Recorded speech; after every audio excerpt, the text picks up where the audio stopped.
Belum lama ini banyak sekali yang berbicara tentang resesi ekonomi. Kamu juga pasti sering mendengarnya dari media sosial, berita maupun dari orang-orang sekitar kamu. Tapi sebenarnya apa sih resesi ekonomi itu? Resesi ekonomi dapat diartikan sebagai suatu kondisi di mana perekonomian suatu negara sedang memburuk, yang terlihat dari produk domestik bruto yang negatif, pengangguran yang meningkat, maupun pertumbuhan ekonomi real bernilai negatif selama 2 kuartal berturut-turut. Lalu, mengapa resesi ekonomi bisa terjadi? Resesi ekonomi tidak hanya disebabkan oleh faktor ekonomi saja, bisa juga berkaitan dengan berkembangnya teknologi, seperti revolusi industri dengan AI dan juga robot yang menggantikan banyak dari pekerjaan manusia. Maka akan banyak pekerja yang berpotensi dirumahkan dan menjadi pengangguran sehingga resesi tidak dapat dihindari.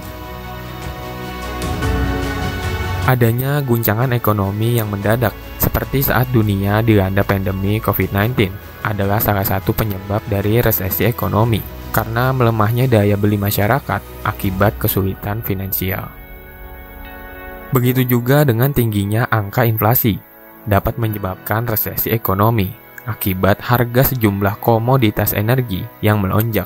Selain itu, tingginya suku bunga inflasi yang melambung tinggi menyebabkan bank sentral menaikkan suku bunganya.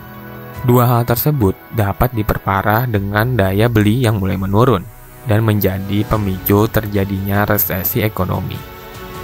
Tidak hanya karena inflasi, resesi ekonomi juga bisa disebabkan karena deflasi. Deflasi ini ditandai dengan menurunnya harga barang ataupun jasa. Jika dilihat sekilas, deflasi dapat meningkatkan daya beli masyarakat. Tapi jika terjadi secara berlebihan, tentu saja akan merugikan penyedia barang dan jasa. Itulah singkatnya penjelasan tentang resesi ekonomi. Lalu, apa dampak dari resesi ekonomi? Dan apa yang akan terjadi bila dunia mengalami resesi ekonomi?